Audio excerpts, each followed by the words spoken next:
my first question to you is, you have grown from a niche specialty chemicals to a global player with a strong foothold in US, Europe, and Japan. How has the company's vision evolved since its inception, and where do you see Anupam Rasayan in the next 5 to 10 years? Thank you. Basically, if you see Anupam Rasayan, historically, when it started its origin 45, 70, 49 years back, it was more an import substitution where we were manufacturing products which to substitute the import. After Mr. Anand Desai, who is the current managing director of the company, joined, the whole focus, at least of his, was to more look outward rather than inward, and the whole export-oriented approach was brought into the organization. And over a period of time, we have been able to work with a lot of good quality international clients like SIBA, which now has become BSF, and then Syngenta and others. And the whole idea is to become a strategic supply chain partner to these all multinationals who are the originators, is what the whole approach has been. And this step, if you look at it, so today, Anupam has a manufacturing base in India, but now and market across the world. But now we have a foothold and a manufacturing facility in US, which is where we are going near to the customer. So that way, the whole strategy of Anupam will be that how better can we offer supply chain solutions to our customers and be a part of the larger value chain for them, and that's what we are doing as we are expanding our foothold.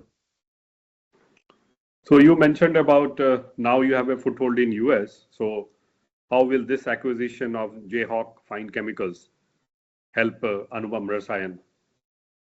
Yeah. So if you look at Anupam Rasayan, historically, if you look at Anupam Rasayan, has been more Europe, India centric business. Large part of our business used to come from Europe.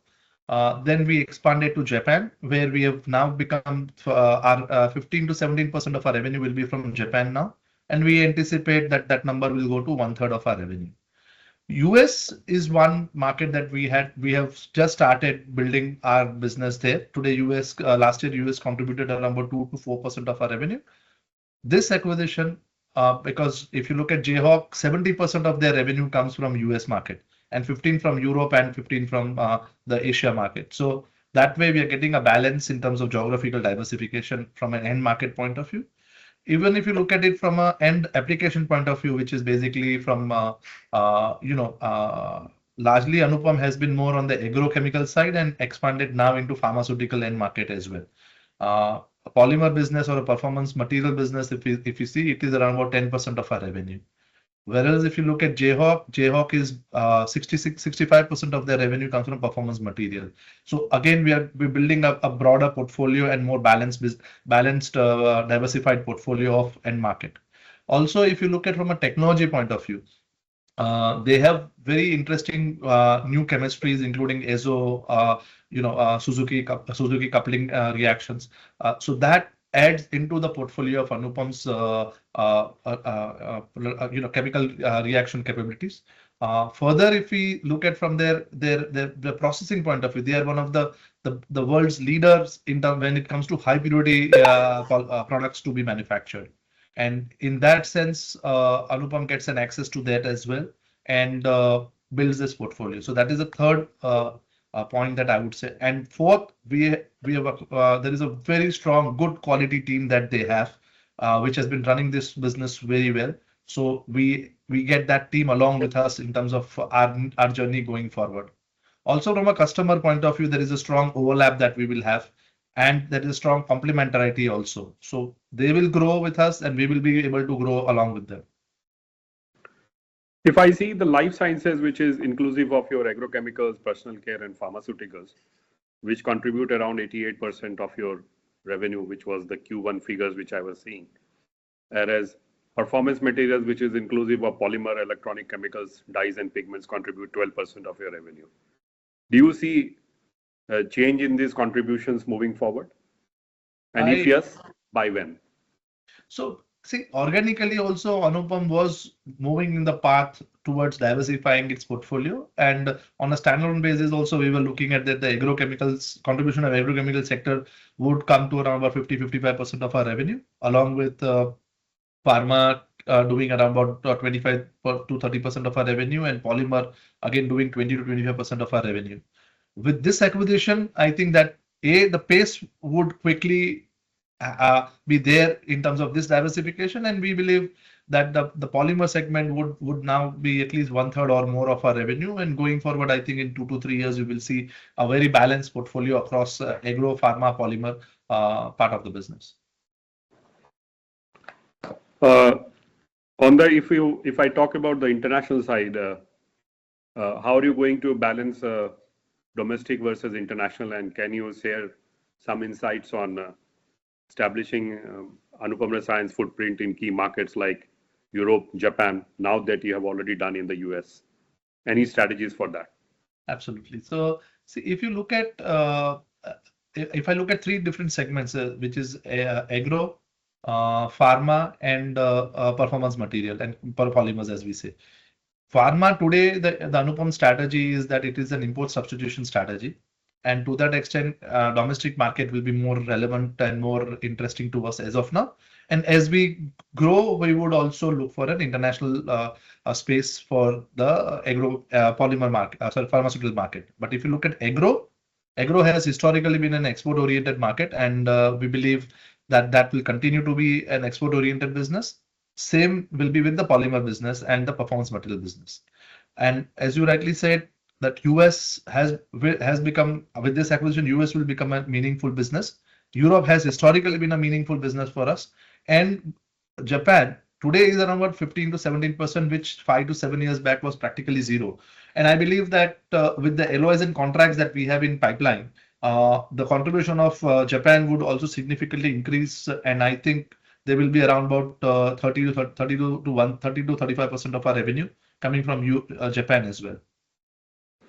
So you talk about LOIs. I was seeing the figures were around 14,000 odd crores of long-term contracts and partnerships that you have signed.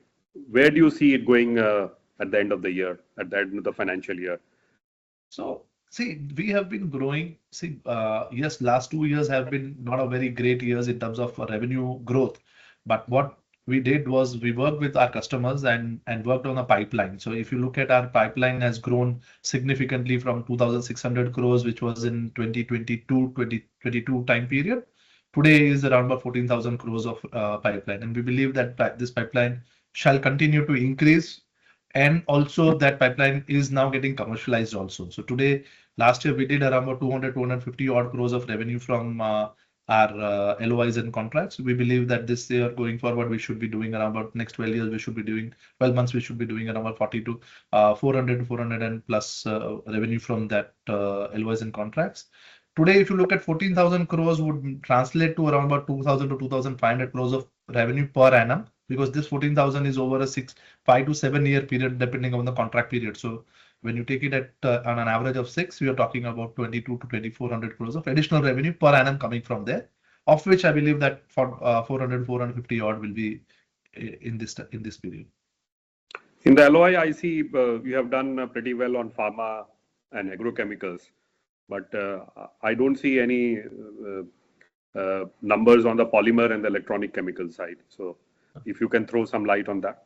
So if you look at my recent LOIs, which are where we have mentioned other performance materials or other chemical, that is primarily a polymer and a specialty chemical performance material business. So and which are the recent developments that you would see that last 3, 4, or 5 out of 6 would have been in this segment. So you're right. Earlier we were more on the life sciences side, and now the newer order book is coming from a performance material side.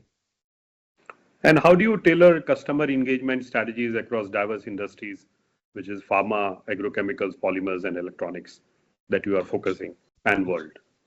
So see, typically we are a CSM player. So for a CSM player, it is always going near to the customer and offering them a full supply chain solution. And what do I mean by that is See, when I am not a person who is into key starting material like your or a commodity material like a benzene or toluene or phenol, and I am not going to compete with my customers in the end market.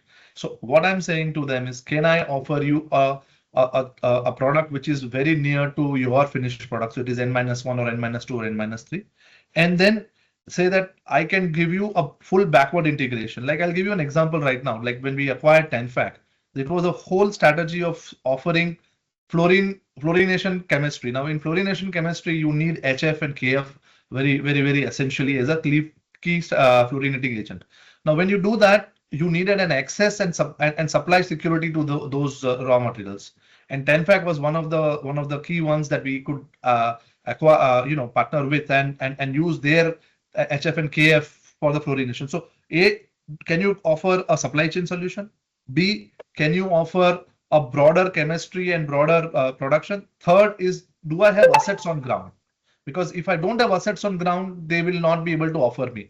And then working with their R&D team to really give the products what they need and work with their R&D team over 12, 18, 24 months to commercialize this product and build it with them. So you talked about R&D, sir. There is a very strong emphasis on R&D and complex chemistries that you are focusing in on in Anupam. How does the company prioritize which new chemical molecules or technologies to commercialize? Because I saw a whole list of molecules which you are trying to commercialize in near future. So see, this will work with 2 or 3 broad axes. First, what does customer need? That is the first thing. Because customer, we are in deep engagement with them, and they will come and say that, okay, these are the few molecules that we are looking to outsource, or these are the new chemistries that we want somebody to support us on. So that's one part of the thing. 2, we will do a cross section along with that what is the market potential for these products. 3, we will also look at it from our inherent chemistry capabilities. 4, do we have assets which are available to offer to customer once the product gets commercialized? And 5th, is there any new interesting chemistry that we want to go into? Because these, again, that's another part which will be there, which will come from the adjacencies of the current chemistry. So what are the new chemistries that we should add into our portfolio to have a complete rounded solution? So these are the 4 or 5 cross sections that we will analyze, and based on that we'll pick the molecules from and work with customers on them. So before I move to the next section, I just wanted to know if I'm able to put Anupam Rasayan on which bracket, and who would be your competitors in India? So see, Indian chemical industry, if you look at it, and especially the specialty chemical industry, it's I would say that competing with each other, I don't think is a big question that I would say. It's more peers. I would use it as, and people like Naveen, PI, Deccan, to that extent would be the peers. Haikal will be the peers that I would really say that they are in the similar spaces as ours. We all have our own strengths, and we all have our own journey that we are having. And today the market is huge for Indian specialty chemical industry. The world market is growing at around about 4 to 5%. India's share is around about 2 to 4%. And if we are able to even tap at least 15 to 20% or 30% of that additional growth, that should be enough for every one of us to really grow significantly. So I don't see that to be too much of a big challenge, I would say that. So how do you see the growth story on the CDMO part? How big is the market, and what is the growth that you see in the CDMO business? See, the market numbers will be very different for each of the end markets. Like when we see for ourselves itself, the TAM that we see is around about in few $1 billion each market. So let it be agro, let it be pharma, let it be polymer. Each of them, the TAM that we see for us is $5 to $10 billion in each of that segments. So I think there is enough for all of us to really address. We believe that the historical growth rate that we saw for ourselves, 25-30%, is possible for any player like us, and we believe that we have enough a pipeline to really address that. Coming back to the R&D part, with over 90 products in development and plans to launch several new molecules annually, how do you manage the risk and reward in R&D investment? The risk and reward is very simple, sir. That how many can. So the question will be, as I said, it has to be falling within our chemistry or our chemistry portfolio. It should be falling within our asset base. See, today, who are we? We are a CSM. So we are custom synthesis and manufacture. At the end of the day, I need to have the manufacturing capability. If I have a product which is fantastic, but I don't have a capacity, and if I have to put up a new capacity, then the risk reward changes differently. So the whole idea is that pick up molecules where customer need is high. There is a good growth potential. There is a pricing power from the customer side, which translates to pricing power for me as well, as Anupam as well. And then we're talking about a bouquet of chemistries. Also, we look at supply chain, because see, today every outsourcing company or every large player wants to look at an independent supply chain. If I'm dependent upon a multiple geographic supply chain, then they are not very excited. So also that is one of the critical factors to decide. Like today, our import will be in teams, and 80 to 85% of our sourcing will be domestic. And that is also one of the critical factors before we decide this. Complex manufacturing and digitization go hand in hand. How is Anupam leveraging advanced manufacturing technologies like continuous processes and flow chemistry? So you rightly said see, historically, as you rightly said, that historically the chemical manufacturing was more on the batch process side, and that consumed a lot of energy, a lot of solvents and and it had a higher environmental footprints. With coming with the continuous process, we are able to reduce those footprints in terms of effluents, in terms of solvents and others. And when we go to flow chemistry, it is even better because of the safety, because of the amount of solvents that we will use. Today we have multiple chemistries which we can do it in flow today, like and multiple products where there is continuous process or a flow chemistry that we have used here. So yes, that is something which is Anupam's focus over a period of time. And how does Anupam approach risk management, particularly in global supply chains and raw material sourcing? Because since you are working with so many players, how are you managing that efficiently, sir? So you're so right. Today, if you look at the world is all about supply chain. It is not about a product and giving them a product. It is about the supply chain. And that's the reason our whole idea is to say that, can I have a larger control or larger access to the larger part of the supply chain? As we did with Tenfac, and we acquired Tenfac to have our access to the raw materials, which is very, very critical. And we have a local, so it is localization and larger value chain that we would talk about in terms of this. So these are the two things. Today, as I was mentioning, over 80-85% of our purchase will be local and domestic. And second, also, and that's on the other side of the supply chain, if you look at it, it is on the end market side. So like acquisition of Jayhawk will be a step in that direction as well, that we go near to the customer and we go near to the market, which is essential, and manufacture some part of the products or many part of the products there. In the context of Make in India and global supply chain realignment, what role do you see Anupam Rasayan playing in strengthening India's chemical manufacturing ecosystem? So if you see historically, Anupam has been investing large amounts in capacities for in the domestic in India. So today, like recently, we finished 670 crores worth of capex to create capacities in Gujarat across Sachin and Jagadia. Our acquisition of Tenfac, which is in down south, is also in that spirit of creating assets in India and supplying it to the world. If you see today, majority of our revenue comes from an international market, but all the manufacturing is 100% in India. And we would always look at leveraging that capabilities, offering a domestic supply chain, an Indian supply chain to the world customer. And that is what we have been doing. And I think that is the focus for the management even today. With Europe moving away from chemical, the plants are available at throwaway prices. Are you looking at some of those plants to bring them to India? What are the chemistries that you are looking at? I don't think I would really make that I buy a plant and bring it to India. I think that era is not, and at least and this is Vishal Thakkar speaking more than even Anupam speaking.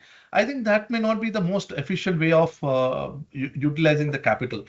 Europe, I think to my mind, they have interesting opportunities. We will keep on exploring if there are any interesting opportunities that we can see there. The question is, does it make sense from a strategy point of view? Does it make sense in terms of access to customers? Does it make sense in terms of offering a better solution to our customers, existing and potential? If that is there, we will definitely do it and not shy away from doing that. Like what we did with Jayhawk, we will look at it. But the question is, are we are we wanting to do it for the reason of acquiring it? Answer is no. I think it has to have a very strong logical reason for us to do this. There are two more questions, sir. One is on how does Anupam Rasayan embed sustainability into its product development cycle and customer value proposition? So let me put it in two phrases. One, if you look at Anupam Rasayan, is today a very strategic partner with a lot of multinational companies across geographies, where their benchmarks of environmental and sustainability is very strong and high, and we as their partners to them has to be also of that stature and of that capabilities, and that's what we do today. If you look at from a sustainable point of view, 2/3 of our electricity consumption today is now from renewable sources, solar and wind, and we continue to invest in those technologies or on those sources of energy. Two, if you look at it, we have released our scope 2 emissions also. We are releasing scope 3 emissions also voluntarily, which we are not required to, but we would do that. So the focus of reducing the environmental footprints is one of the key decision point in our decision making when we pick any product or any customer or any new technology that we bring in, and try and see how we can reduce our footprints, like as you rightly said earlier also, either it is continuous process or it is flow chemistry, green chemistries. So we will keep on doing that also from a localization point of view, because a lot of energy, a lot of environmental footprint is in transportation. So our ability to source it locally ensures that the environmental footprint is that much lower. Last question, sir. Next year would be 50th year of Anupam Rasayan. So any landmarks that you plan to achieve, and what would be your future vision for the next 50 years? So if you look at, and I think this is the best answered by the managing director, who is the architect of all this, but let me take a stab at what I think he would be thinking, and I'll answer it in that manner. This is, see, acquiring Jayhawk and assimilating it into Anupam's family, and creating that will be one of our key objectives for the next year also. And then building a strong platform which we can offer to our customers across geographies, across end markets, across technologies, across chemistries, is something that we will look at it across Tenfac, Anupam, and Jayhawk, and build a platform for the growth that Anupam becomes a large multinational company who partners with innovators across the globe and across multiple end applications. So you want to say that the cycle is over, starting with Anupam, then Tenfac, then Jayhawk. Any more acquisitions on the table? We will keep evaluating as it comes, but the question is, does it add value to our stakeholders? Does it add value to our offerings? Does it add value to our customers and eventually our shareholders eventually, because we are here to serve their interest eventually. Thank you, sir. Thank you for talking to Indian Chemical News and be part of the interview. Thank you once again, Vishalji, for talking to Indian Chemical News.